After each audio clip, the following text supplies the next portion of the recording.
Welcome to Manchi Pusthakam. As by now all of you know, we are basically curating book talks. And these books are mostly confined to the academic circles and rather activist circles.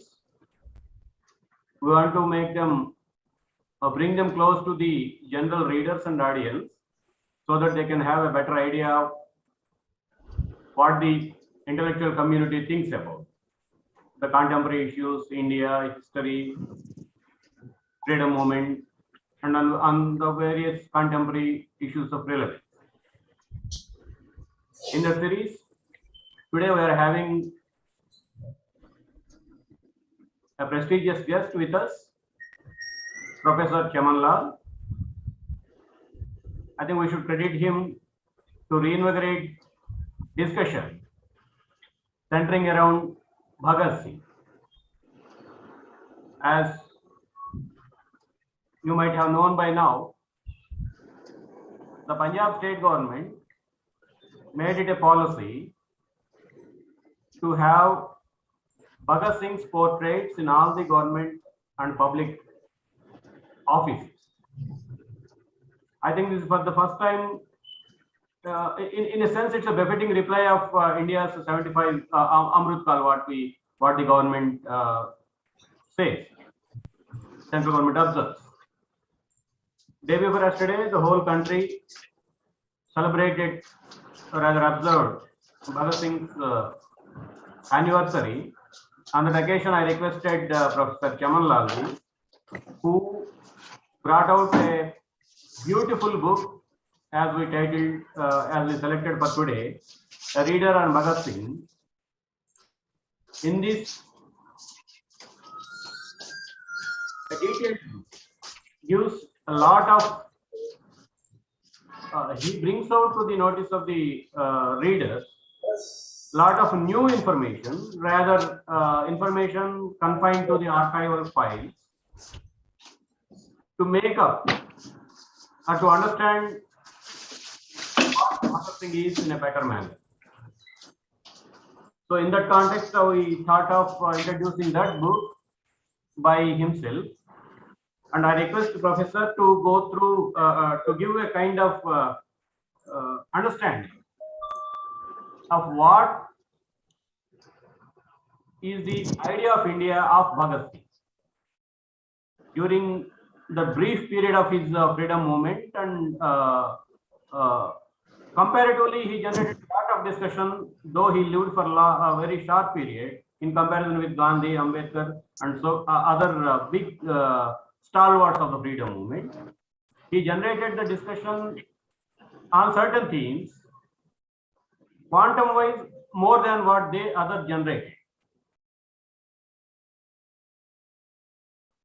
So with this understanding, I request Professor Chamanlal to focus on what was the idea of India Bhagat Singh visualized and fought for, and how far we traversed in that path over the last 75 years, and what we need to do to meet the aspirations, to realize the aspirations of Bhagat Singh and for what he sacrificed. Centering on these themes, I request Professor Chamanlal to commence his presentation. We have time up to 7 o'clock. Hello, greetings to all the listeners. Am I audible? Yeah, it's very clear. Okay. So greetings to all listeners and viewers. I'm thankful to Manchi Forum, Pusthak Forum, who asked me to introduce, because this is a forum I understand, discussion on important books. So Viraya chose the Bhagat Singh reader to be introduced on the occasion of Martyrdom Day of Bhagat Singh, Rajguru and Sukhdev. And it's a good way of paying tribute, rather perhaps the best way of paying tribute to the martyrs. in the sense that they were martyred long ago, 91 years ago, but they are living in people's memories, people's imaginations in many formats. Some imaginations are real, some imaginations are not so real, and they are creative imagination, but may not be close to reality. Now, let me start seeing that actually Bhagat Singh, you see, his age was 23 years and a half, 23 is 5 months plus 2 days, when he was executed. And prior to his execution, actually he was writing. He had started writing, one can say, at the seriously, at the age of 16 years, around 16 years. Prior to age of 16 years, few of his written postcards are available. Letters to family, to grandfather in Urdu, to aunts in Punjabi, Gurmukhi. But in 1923, when he was a student of National College Lahore, there was some competition in some Hindi journal. And there was some prize also for that. Writing an essay. Now, Bhagat Singh contributed an essay which was in Hindi, which was called as Punjab ki Bhasha aur Lipi ki Samasya. The problem of language and script of Punjabi Bhasha ki. So, now, in those days, there was a sort of controversy going on that in which script Punjabi language should be written. That essay won the first prize of 50 rupees in those days. But this essay was published for the first time after its execution in a Hindi journal called Hindi Sandesh in 1933, whose editor was Indra Vidya Vachispati. Around the time, in 1924 and 25, two of his essays were published from a journal called Matwala, which was brought out from Calcutta. And he used to write on fictitious names. Since he was a revolutionary and underground, so that time he wrote in the name of Balwant. These essays were Yuvak, you can call youth, and Vish Prem, universal love. So in 24 and 25th, these were the publications already in his lifetime, much before he went to gallows.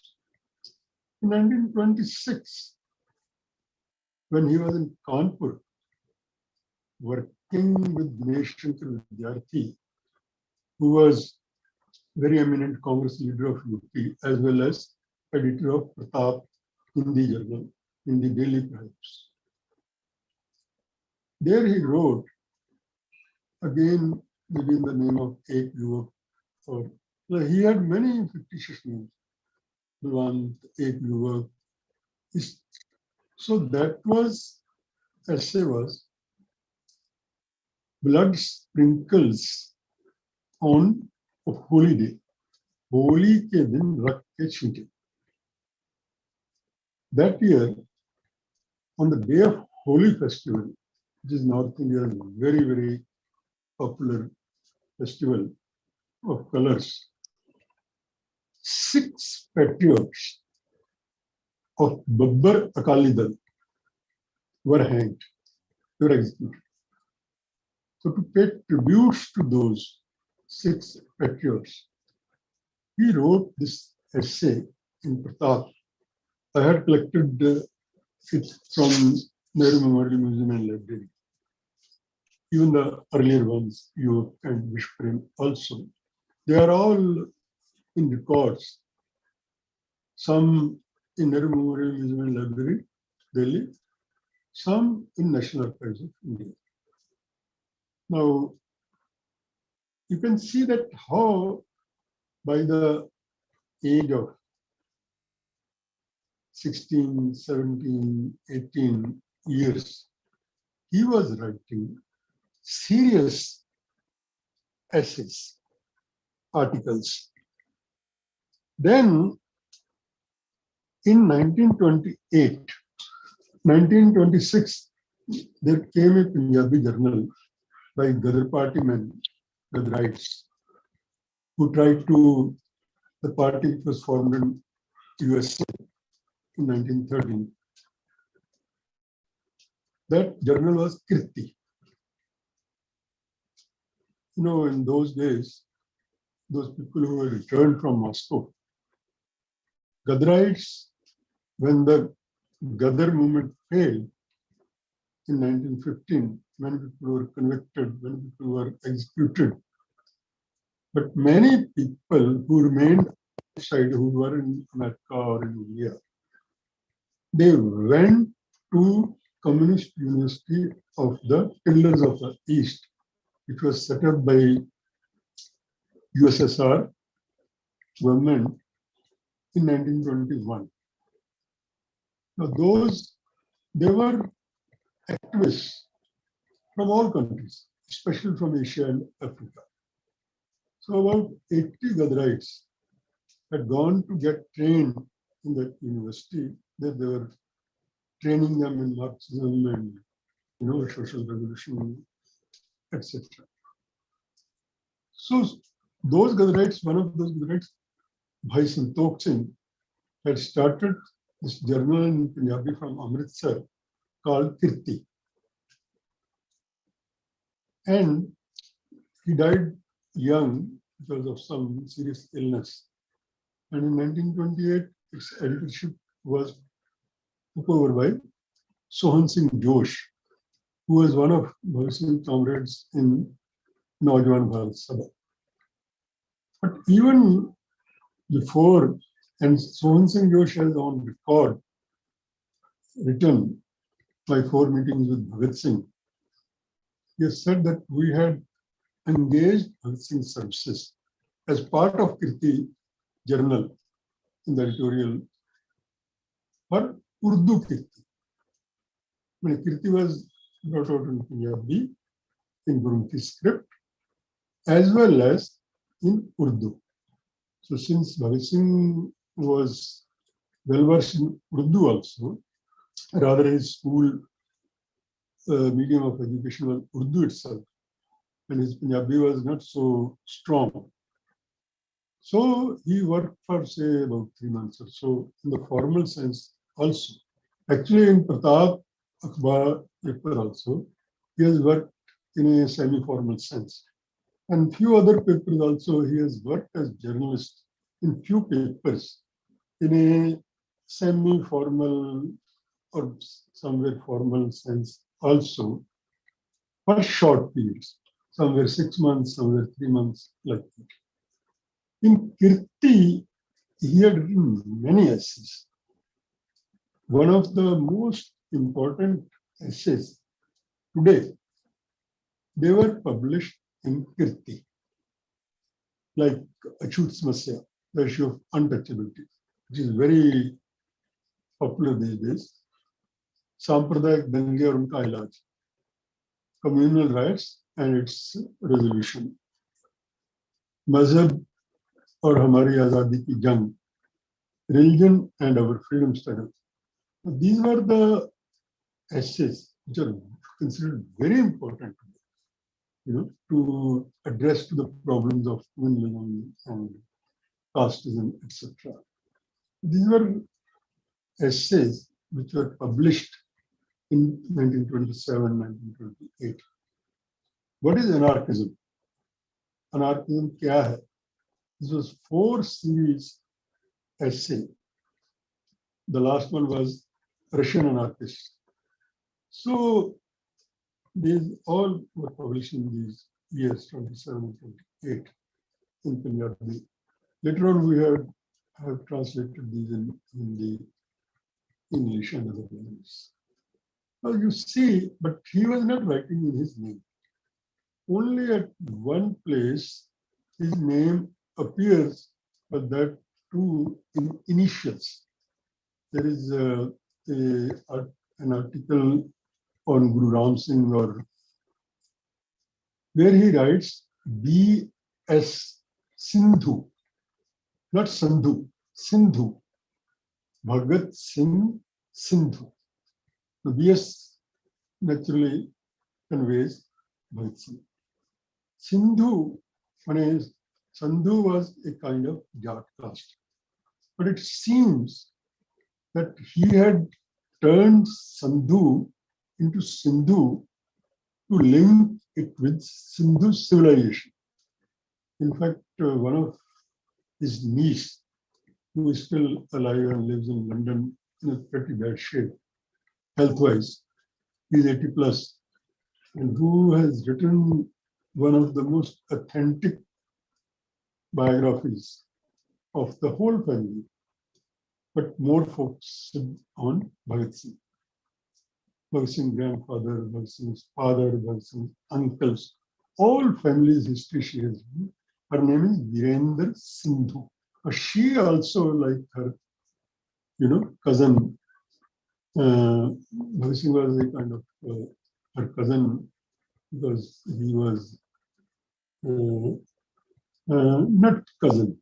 Bhagat Singh was her uncle, because she is daughter of younger brother of Bhagat Singh, Pusthakam. So he was a sort of Bhagat Singh for her, was an elder uncle. But she has never seen her. And Bhagat Singh और उनके मृत्युंजय पुरुष, Bhagat Singh and his ancestors. So she also used this term Sindhu. In fact, interesting part is that my publisher, Harper and Collins, when I was doing this, the Bhagat Singh reader, which you have chosen for to be focused upon, they were sending 2-3 times. They were not able to understand why Sindhu, why it's not Sandhu, because it was becoming difficult for me to explain to them that Sandhu is a sort of Jat caste of Punjab, but Bhagat Singh didn't want to put it as a caste name, and so was his niece. They probably, this I'm saying probably, I'm not saying authentically because I haven't come across any documentary kind of thing. But probably in their mind it was, because they were a sort of relating themselves to the whole human civilization. And since India was once called Sindhu, seven rivers, and Punjab is called Panchnad. Panchnad means 5 rivers, or Panj-Ab. In Persian, it was Panj, 5, Ab, Darya, rivers. And for India, like Sab, 7, Sindhu, that again refers to sort of rivers. So it was a lot of writing. So, so all these writings, and when he was in jail, he was again writing, and sometimes those writers, like his letter to editor of Modern Review, Ramanand Chatterjee, written in 1929 perhaps, which was published in the Tribune, and also his letter to Student Conference, which was held on 19th October 1929 in Lahore, and where Netaji Subhash Chandra Bose had come to preside over. And in that conference, that Bhagat Singh's letter was read as a message from Bhagat Singh and Bhagat Dutt, and which was also published by Tribune. So these are the things, and his court statements, 6th June 29 court statement, which is a historic document, like Fidel Castro's court statement, history will absolve me. Same way, Bhagat Singh's this session court statement of 6th June 1929 is considered to be that historic statement. And this statement was carried by almost all major papers of the country, especially English papers. When a judge has cut some paras or some parts of the statement, it was very sharp and critical of British colonialism, not to be put in record. But one paper at least had published unedited or uncut part of that statement. Other papers published the whole statement in what judge had allowed. So that way, actually, I've seen many papers in the Sun Times, Tribune, Pioneer, Civil and Military Gazette, which was government's own paper. It was Government of India's paper, Civil and Military Gazette. So that also carried his statement. So that way, actually, his writer part, his intellectual part was very well known. In fact, their news used to be published not only in India, it used to be published in abroad, world over, in Canadian papers, in American papers, in communist papers like Daily Worker from New York, Pravda from Russia. They were all carrying his Times of India of Bombay had carried. I have seen two papers which were Red Storm, Delhi Assembly or Central Assembly. Now they were considered red those because they used to shout Inqilab Zindabad slogan. They were talking about socialism. They were talking about Lenin. They were talking about Russian Revolution. So, for all practical purposes, media considered them to be communist. So, and that their headlines show Red Storm, Central Assembly in Delhi, etc. This is ironical that after his execution on 23rd March 1931, how media's own created image of Reds started, getting overshadowed by his romantic image of a revolutionary. His intellectual part was almost covered. In spite of that, even after his execution,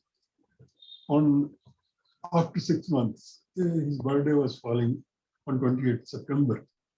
Now, on his very first birthday after execution, the 27th September 1931 issue of The People, English weekly from Lahore, which was set up by Lala Lajpat Rai, but its editor was Lala Firoz Chand.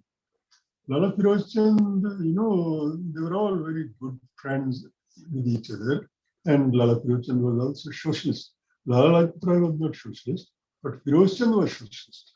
And writings of Bhagat Singh, which were brought by Kumari Lajjavati from jail to be handed over to Vijay Kumar Sinha, who was one of his comrades and who was convicted for life, imprisonment, and who was sent to Andamans. So those were to be handed over to him. But Kumari Lajjavati, she was Congress activist and she was secretary of Bhagat Singh Defense Committee also. So they were all mixed with each other, and she just showed the whole papers to Lala Firoz Chand, and she said, "See if there is something useful for you." And Firoz Chand picked up that essay, "Why I'm an Atheist," and published in the 27th September issue, just 6 months after his execution. Even 2, 3 more, letter to young political workers, which is also a very classic writing, which he wrote on 2nd February 1931 from jail itself. But that letters, some parts, partially was published in the People at that time. Also, a letter about Hari Kishan, who was hanged for shooting Punjab governor in Punjab University Lahore convocation, and how his trial was being conducted by his lawyers. Bhagat Singh was very critical of it. On 9th June, Hari Kishan was hanged in 1991. Around that time, that Bhagat Singh's letter about his trial being dealt by his lawyers, that was also published. So there was, one can see that even as a revolutionary, his image was being built into an ideologue, in thinker revolutionary during his lifetime itself. Media was carrying his writings. So many writings actually were published during his life. But strangely and to some extent consciously, and to some extent unconsciously, unintentionally, his intellectual and ideological image was covered in the darkness of his romantic revolutionary image was crafted by many paintings which were painted in those days, and where even actually before 47 there was, even in painting, even in creative, no painting was painted in colors. They were all mostly black and white paintings, and nowhere he was shown in yellow turban. So this is a post-independence creation of his colored turban. Because in his lifetime, he never wore any colored turban. His attire, which is reflected in his photograph also, but which is written by many of his comrades, even Bhagat Singh's family members.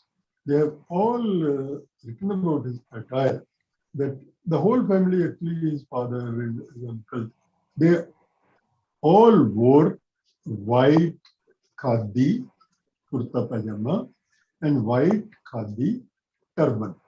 So that was actually in a way attire of the freedom activists, freedom struggle activists, whether they were Congress people, whether they were revolutionaries, they were all wearing white khadi. It was a sort of color of protest against British government. Now, all these things, by 47, his image was limited only to a very brave and fearless revolutionary, and his image was, romantic image was blown out of proportion.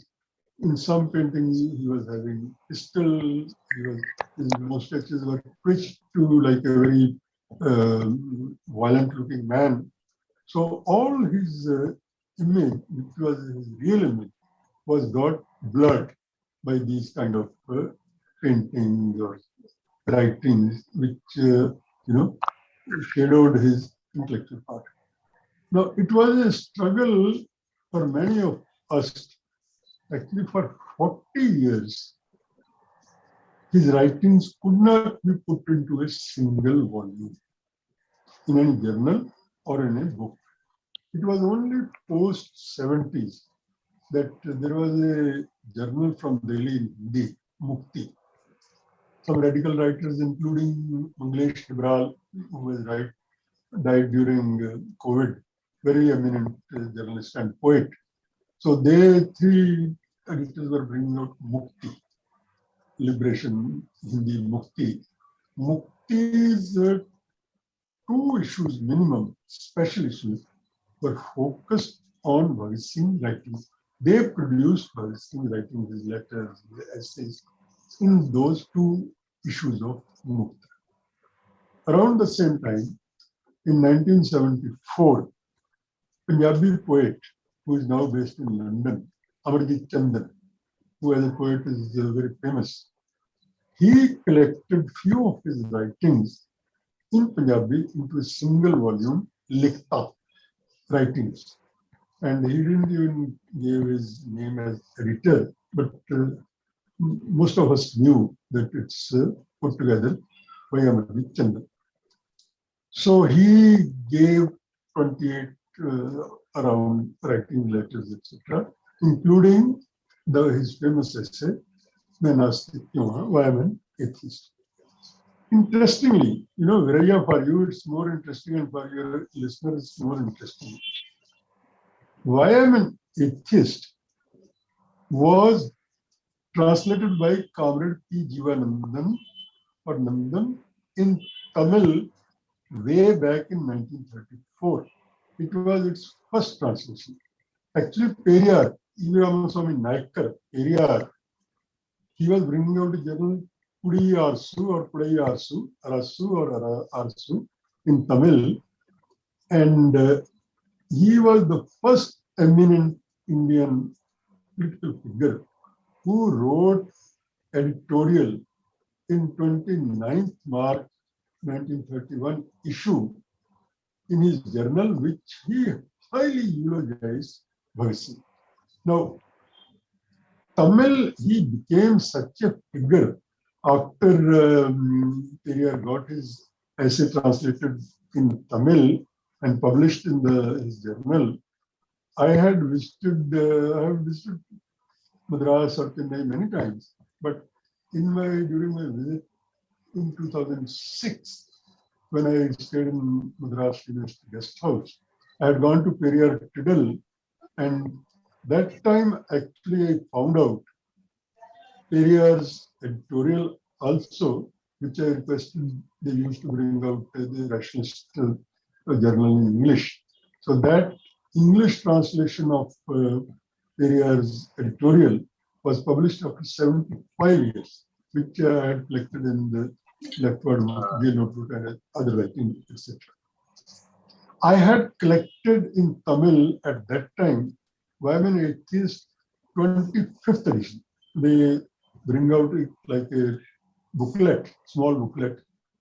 In 2006, if it was 25th edition, I can imagine that in 2022, they might have been running into 35th or 30th edition or so. And interestingly, the maximum books of Bhagat Singh, written on Bhagat Singh, which were banned, proscribed by Britishers, in Hindi, say about out of 200 writings, about 100 writings were proscribed in Hindi alone. But Tamil is also at second number in matters of proscription of writing of books. Can you keep little closer so that the voice would be more audible? Achha. Yeah. Oh, okay. Yeah. Is it okay? Yeah, it's okay. Thank you. Okay. Now, there was one Tamilian in Lahore jail at that time. His name was C.S. Venu. Now, he wrote biography of Bhagat Singh, Sardar Bhagat Singh, after coming out. and his hat photograph was displayed on that. In 1931 itself, and it was immediately proscribed. Now that book has been reprinted just 4 days ago in English as well as the sort of editor or whatever. She has translated it into Hindi also. So both editions have come up together. But actually more important biography was written by Jitendranath Sanyal, the co-accused in Lahore conspiracy case. He was, acquitted in Lahore conspiracy case for lack of evidence. But then immediately he wrote Bhagat Singh biography because he was with him in jail and they were all very close. And it was a sense of most authentic biography. It came out in May 31st itself. Within 2 months, it came out. And it was immediately proscribed. And the writer was sentenced to 2 years imprisonment. In main case, he was acquitted, but he was convicted for writing this biography. Anyway, so because it will be a long story, but I will tell you that first time in 28, 29 that came out. And in 77, Bhagat Singh's own niece, which I have been talking about earlier also, Virendra Sindhu, daughter of his younger brother Kultar Singh, she also brought out about 29 writings of Bhagat Singh in Hindi, Patra or Dastaveez, letters and documents. Now that collection became very popular also, and it still continues. Actually, her written biography of Bhagat Singh and his family was much popular and much published much earlier. It was published in 1965 from Bharatiya Gyanpith, Banaras, but it continues to be in circulation from Gajpal and Sons in Delhi. It's running into now about 30th edition, and it's one of the most popular and authentic biographies. Now, coming back to this thing, how I collected this Bhagat Singh reader. So I have also got interested into collecting Bhagat Singh's documents. Actually, in my early age, when I was still younger than 20 years, so I was reading many literature on revolutionaries. So one of the revolutionary who later turned out to be a very eminent writer, Manamitra Gupt, who was life convicted in the Kakori case, spent 17, 18 years in jail. So he is the best chronological color of revolutionary movement in India. He writes in Bengali, he writes in Hindi, he writes in English. All in English is one of his very authentic and famous books is They Live Dangerously. So these books were being published by People's Publishing House, PPH, which was CPI, and in Hindi, lot many books he has written. So one of his smaller books, Bharat Ke Krantikari, there were sketches of 17, 18 revolutions in that. So I read that and I was so enthused. I translated that book in Punjabi and from Hindi to Punjabi, and all its 16, 17 sketches were serialized by Gadar Party, journal Desh Bhakti Yadan, which used to come out from Jalandhar, this Gadar Party memorial, and it was edited by the famous Gadarite Baba Gurmukh Singh Lalto. So my interest in Bhagat Singh started from that time, from very early age, and later on when I was doing PhD in JNU, so some of his collection, larger collections, came out in Punjabi in 1984. Bhagat Singh and the Sathiyan de Dastaveez, which was collected by Professor Jagmohan Singh, who is Bhagat Singh's nephew from his Jagmohan Singh's mother, Bibi Amar Kaur. So, in fact, hello, my picture is gone and voice is gone. No, voice is there, sir. Voice is there. Acha. but I think my picture is gone. So I was wondering whether No, this is. sleight of hand. Yeah, you can start video now. Well, I can continue without any Yeah, discussion. No? please. Okay. So in that collection, the Kirti collection, it's still continuing, and let me see where I think there is some disruption on my side. Let me see. I have to log in again, perhaps. Yeah, Yeah, yeah, yeah, yeah. So then I also collected some of his documents, like Matwala's, the Yuk and the Vishprem, etc., from my own Hindi. So Dimohn Singh and myself, we jointly edited a volume, Bhagat Singh और उनके साथियों के दस्तावेज, which came out in 1985 and in paperback in 1986. Actually, that became so popular, that volume, that edition is also running into now 30th, reprint or something. And it was even reviewed by eminent historian professor like Professor Advance Mukhya in a historical journal. So then onwards, when I joined Punjab University Allied faculty, I again started collecting only Bhagat Singh. And by 2002 or so, I had collected many more documents which were not part of earlier edition. So in 2004, with a brief introduction by Bhagat Singh younger brother Kultar Singh, father of Virendra Sindhu, I brought out Bhagat Singh's Sampurn Dastavez, complete documents of Bhagat Singh in Hindi. But by that time, I had only 85 documents included in that book. Again, I continued in 2007. Government of India wanted to, commemorate this centenary, birth centenary. They asked me to prepare a volume. So by that time, I had joined JNU in faculty, and then I got access to few more documents. And we brought out a volume from Government of India publication, Shaheed Bhagat Singh Dastavez, okay, I mean. Shaheed Bhagat Singh, the mirror of his documents. In that time, it were 100 documents.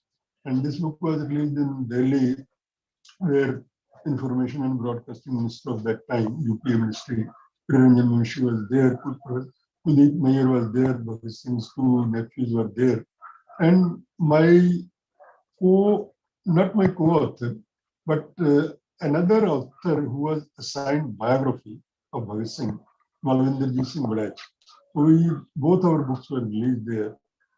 Now, even afterwards, I was able to get more and more documents from sources in Teen National Archives, old papers, etc. And actually, there is a Punjab Archives in Lahore, which is still having 134 files in its records, which were not made public. And I just 2 days ago, I have read from some friends' post that they have first time denotified or delisted from confidential files. They have probably now made accessible for all. But I had also gone to Lahore. I was not able to access anything. Many scholars used to go to Lahore. They will, surreptitiously show one or two documents from there, but they will not allow any access. But two scholars had access recently, two or little more. Both are from, one was from England, Christopher Moffat, and he accessed those files.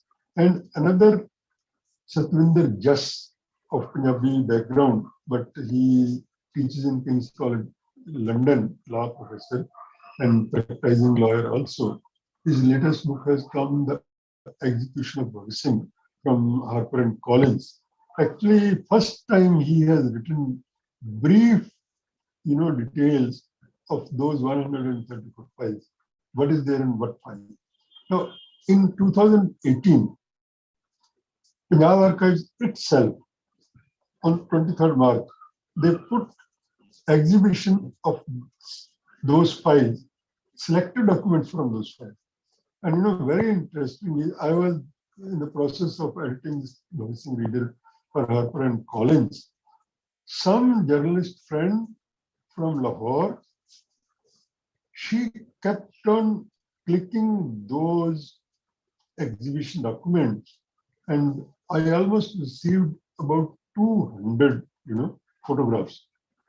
But surprisingly, pleasantly surprising, out of those exhibition clicks, I could get 5 more new documents of Bhagat Singh writings, which were written in jail, etc.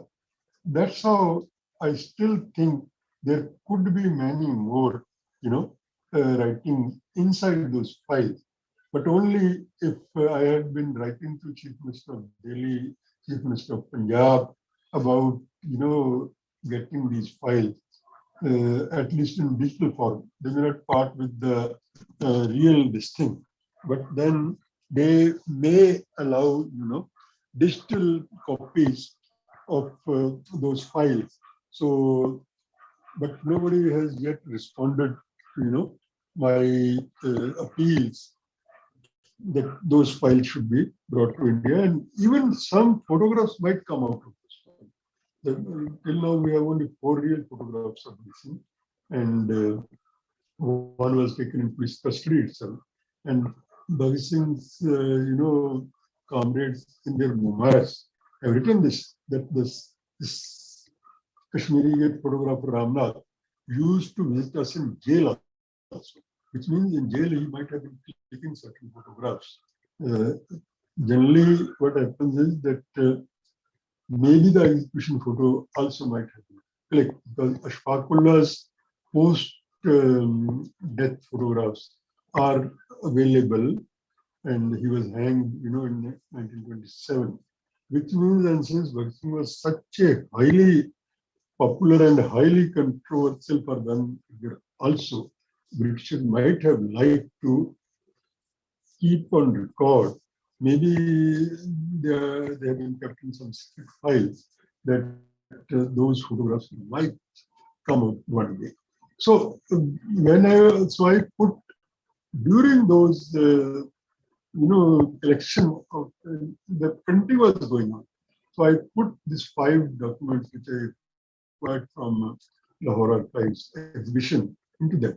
And when I'm in the process of writing the recent biography, again when I'm consulting the old papers, newspapers of 1928 to 1929 to 1931, during which his trial was going on, I again found 2, 3 new letters with Bhagat Singh and Batukeshwar Dutt. Generally, Bhagat Singh's comrade's name was there. Generally, the writing was of Bhagat Singh. Its handwriting is recognizable. But he used to put name of Dutt also along with him, and also some other comrades when they were writing some joint letters. But mostly the drafting of these letters. And he was the one who was the kind of their ideologue and as well as their representative writer. So this is how, and when you're talking, introducing this Bhagat Singh reader which you have put on,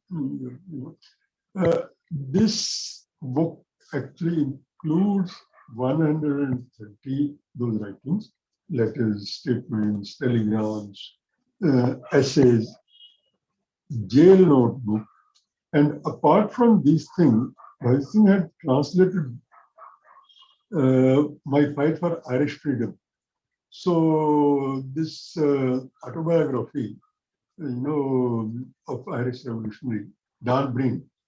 Actually, I have seen that book originally, which was part of Dwarkadas Library in Lahore, but then it has been shifted to Chandigarh. So I saw the original book. Original book is about 250 pages in English, but and there are certain photographs also. it seems that Bhagat Singh, abridged that book for translation. So its abridged translation is about less than 100 pages, less than 100 pages.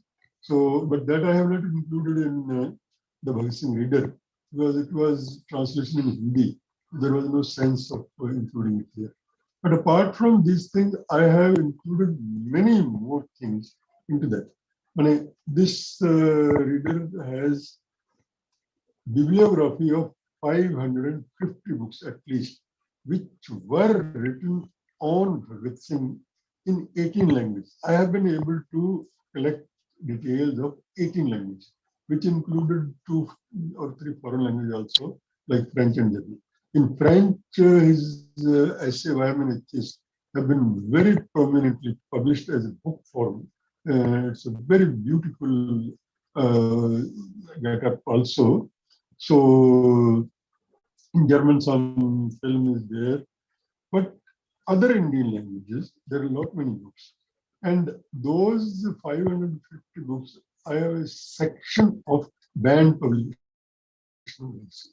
So I have perhaps listed about 55 books, but the number of publications which were proscribed, I think proscription of books is maximum on books. In the whole freedom struggle, in the whole countries, no such number of books have not been proscribed either on Gandhi or Nehru or Subhash Bose or any other revolutionaries. But the books were written also in large numbers on Bhagat Singh and proscribed also in large numbers. As I have mentioned, 2 books of Jitendra Sanyal and C.S. Venu. There was another biography of Bhagat Singh was published. Those were in 1931 itself. That was by Chandravati. Chandravati was a student of National College Lahore. So that biography in Hindi, also I assessed that it should be very authentic because they knew Bhagat Singh personally. They were part of those groups who lived with Bhagat Singh, who saw Bhagat Singh from close, etc. So I'm trying to search that. So there's 550 pages books of bibliography is there. There is a judgment of this tribunal and the part of judgment on Bhagat, whatever judges about Bhagat, I have included in that. And then the appeal was made to Privy Council. That Privy Council judgment, which dismissed his appeal, that is also included in that. And there are, references to books and kind of notes, etc. So totally, this book comes up to nearly 700 pages, 672 pages, etc.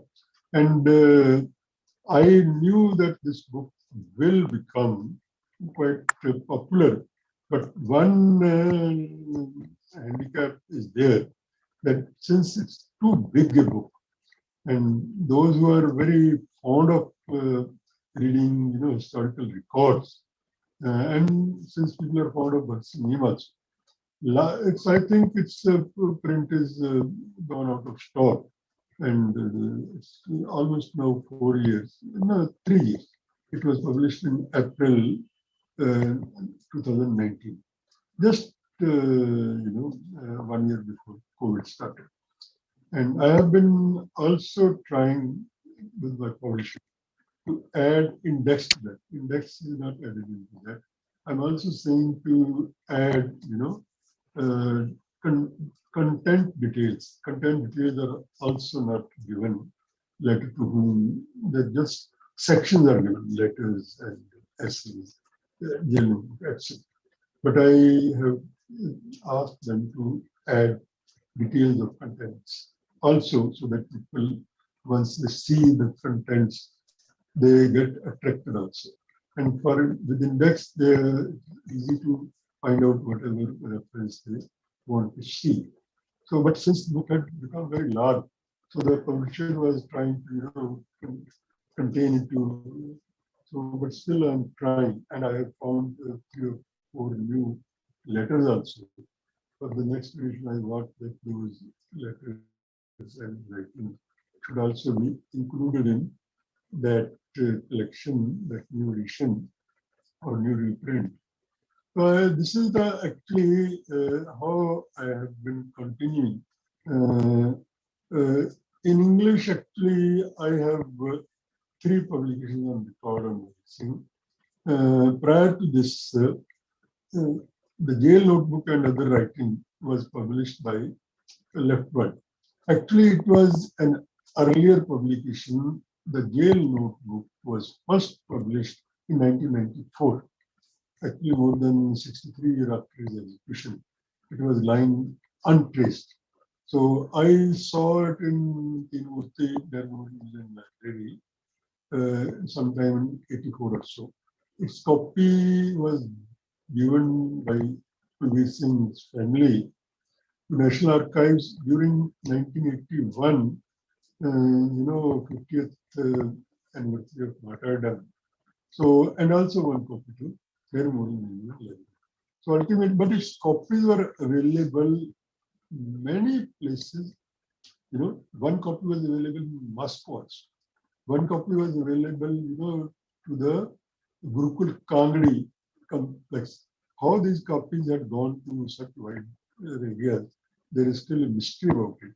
But Vice Chancellor of Gurukul Kangadi at that time, Bhupendra Hujja, and not Bhupendra Hujja, G.B. Hujja, and his younger brother Bhupendra Hujja, who had become IAS officer post-partition, and later on he used to bring out a journal, monthly journal, Indian Book Chronicle. So he had started civilizing in Indian Book Chronicle, and I testified that's a very good work you are doing because I've seen. So he was so encouraged that later on, by their own, funds, they published this Bhagat Singh Jail Note. But that was publication from Jaipur, and it was a very shabby publication. It got good reviews in Times of India and Tribune, etc. But then I talked to left-right people that whether they would like to bring out a good edition of this book. They said, we will love to bring out, but you write its introduction. I said, well, I will do that. But I then did one more thing, that I added about 20 very important more writings of Bhagat Singh, like why am an atheist, political workers, etc. So it became almost a sort of, for activists, a whole book on Bhagat Singh political writing. And that became very popular also. Actually, they have also brought out many reprints and editions of this book. It's one of their best selling books. And other book I brought out in English was Understanding Bhagat Singh. That was from Akar publication. That was released on May Day 2013 by Professor Ranveer Singh. But especially come, he was almost very sick and he was unable to even speak. Just he spoke few words, and but other people were there, like Mahanti, and so that is the in that understanding Bhagat Singh, I have the my own writing on Bhagat Singh, that which I have included time to time. I was writing in Frontline, in Hindu. So interestingly, in that understanding Bhagat Singh, I produced in scanned form because while an atheist, essay was accused to be interpolation by the leftist people of this country. That leftist Bhagat Singh was not an atheist. So these comrades have interpolated this essay, writing themselves in Bhagat Singh. Now I searched for its roots. So when I found out the People issue of 1931, and what was there additional, that was 3-line editorial note, which was not published earlier by anyone. In fact, the Marxist org, which is a very famous website, it was carrying why an atheist with a very wrong information.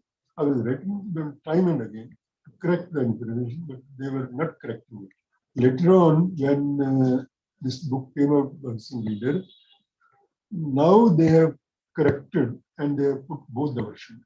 They have put the authenticated version also. Earlier, they were saying they had written an editorial note that this essay has been translated from Guru. So I was time and again telling them it's not translated essay. It's original essay in English.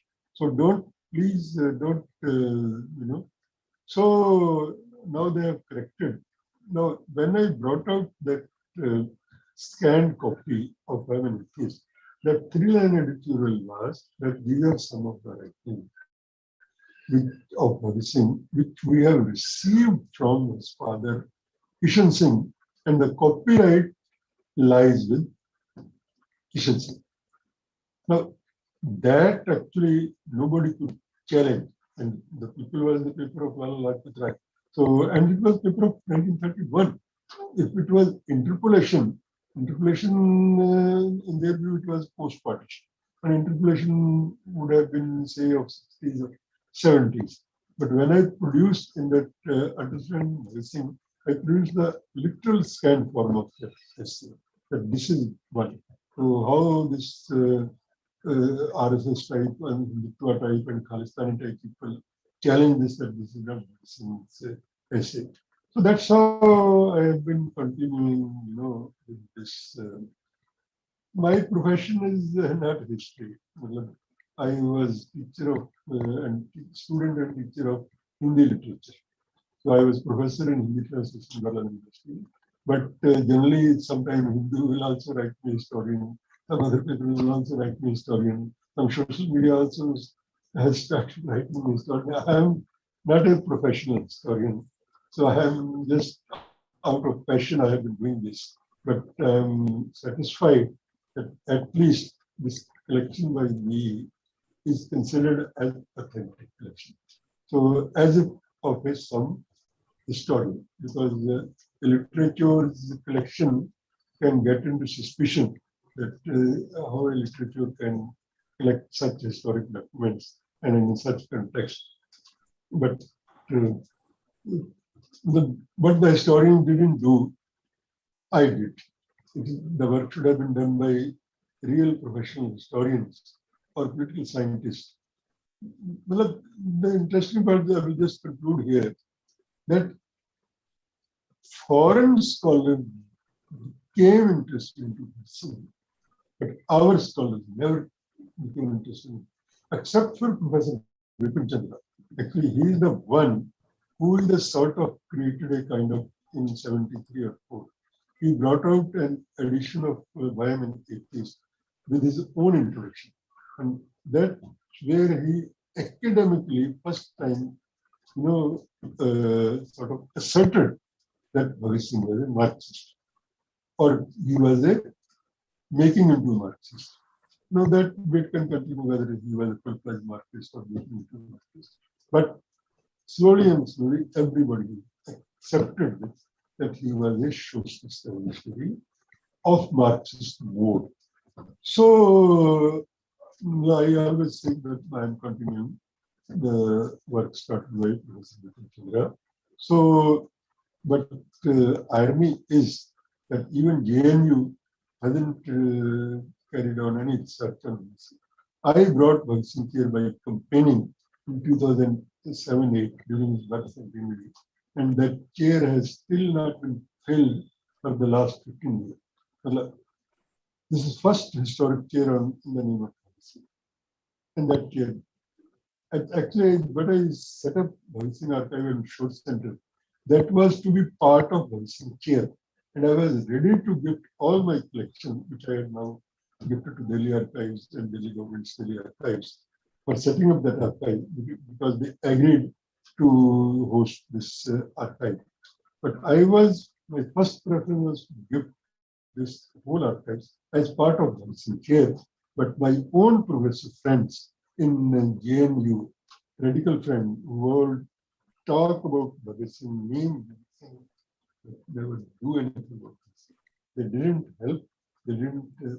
My vice chancellor at that time, Professor Spori, was keen to have this archive, in JNU, but my progressive friends, they're big names. I will not like to name them, but they never, took interest in setting up this archive, as they had taken interest in setting up PC Joshi archive.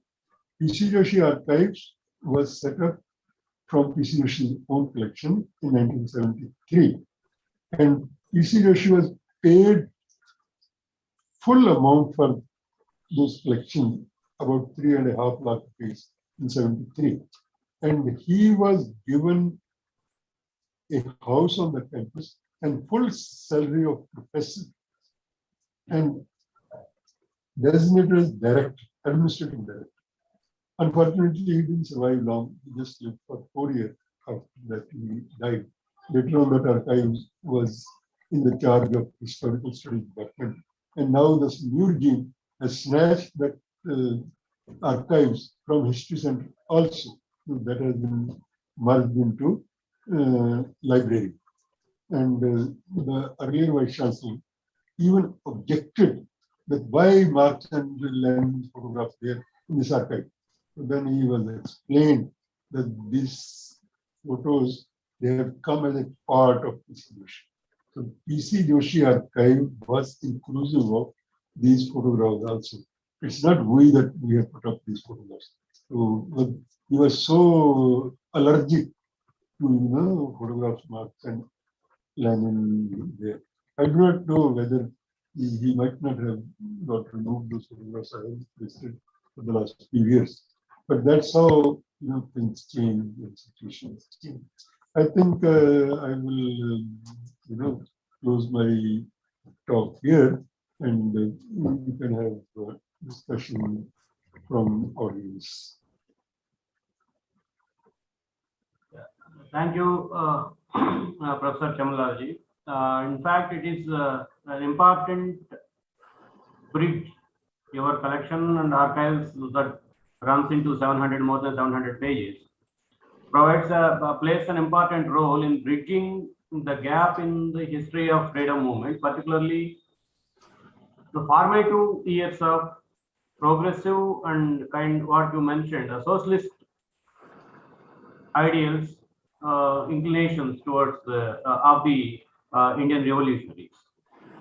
Surprisingly, in the whole history of freedom movement, this is the path which there is not much light shed by the professors or the historians or the politicians or even the authoritative writers of freedom movement. In that sense, I believe your compilation brings, though as you humbly mentioned that you are not a historian, but still you did what the primary job of historian has to do by pulling up all the information at one place, so that the future historians or political theorists or scientists of Indian freedom movement can use this material to form their own understanding or to interpret the period of freedom movement of that period particularly.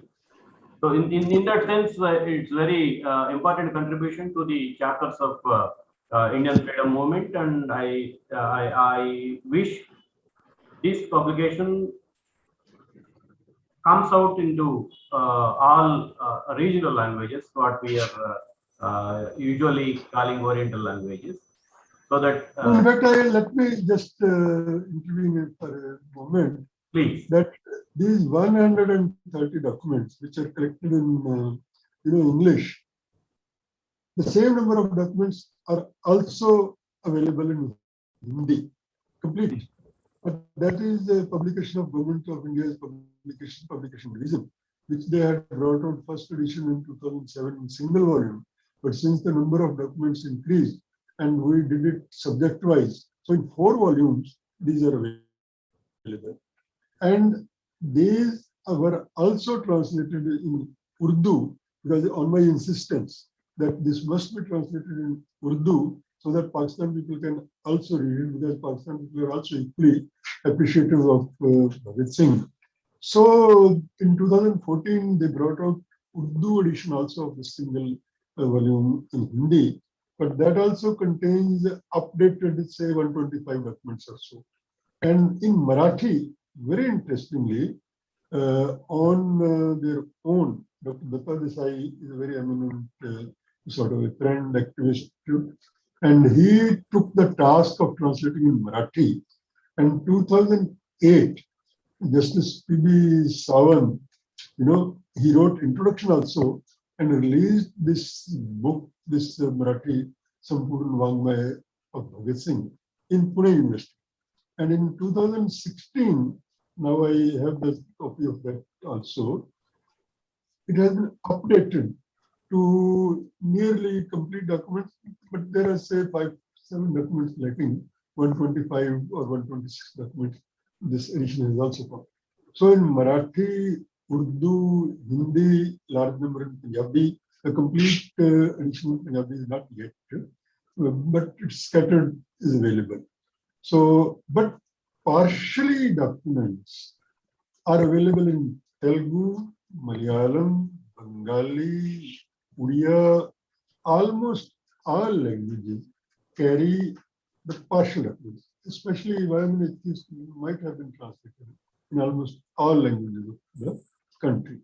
So in that sense, the regional languages or Indian languages, so some languages already carry this edition, but maybe other language, like in Malayalam, the complete edition is not there, or say Tamil complete edition is not there, and because Tamil and Malayalam, or Kannada, and in Kannada, interestingly, Bhagat Singh Jail book is there.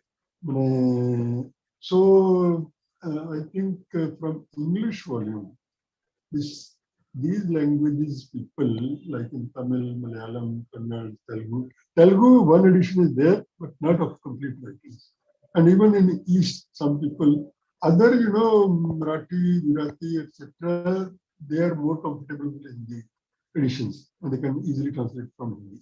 But the South Indian language people and Northeastern people, they can more comfortably translate from, English.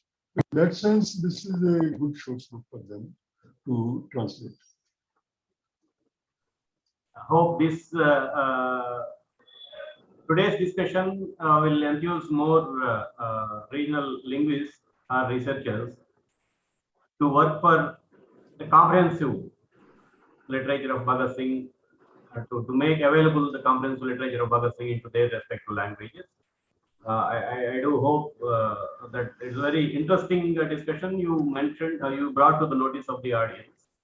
As we all know, we grew up by looking at Bhagat Singh's photo and his literature, Why I'm Not Atheist, like a few pamphlets. In our understanding, they immortalized Bhagat Singh and a kind of romanticized revolutionary. Impression is tried to be given as romanticized and revolutionary. From that impression, there is a need to come out of that impression. That is what I could make out after reading your compilation. And we can see Bhagat Singh as a whole revolutionary in the making, as you rightly mentioned, because he died at the so young age. And one would, it may not be inappropriate to use this comparison. If he lived through his life, he might have become another Lenin of Asian countries to understand Marxism and to apply to the Indian condition. In that sense, he may be termed, he can be, and he should be termed as the first Indian Marxist in that sense. That's what I understood after reading whatever available information on books in English and in Telugu. So thank you, friends. It's very interesting biography of the book that Professor Chamanlalji brought to us, and I am very thankful to Professor Chamanlal for accepting my request. That biography will be in English. It will be pictorial biography with documents, pictures. Yeah. I think it should come out before 15th August this very year. Okay, good. Part of another information. Yeah. Thank you. We do hope that we can discuss the same, the pictorial biography as well in our channel with your presence. Yeah. Thank you, Professor. Thank you for accepting our. I also thank all your listeners and participants in this very meaningful discussion. Thank you. And my good wish for Manchi.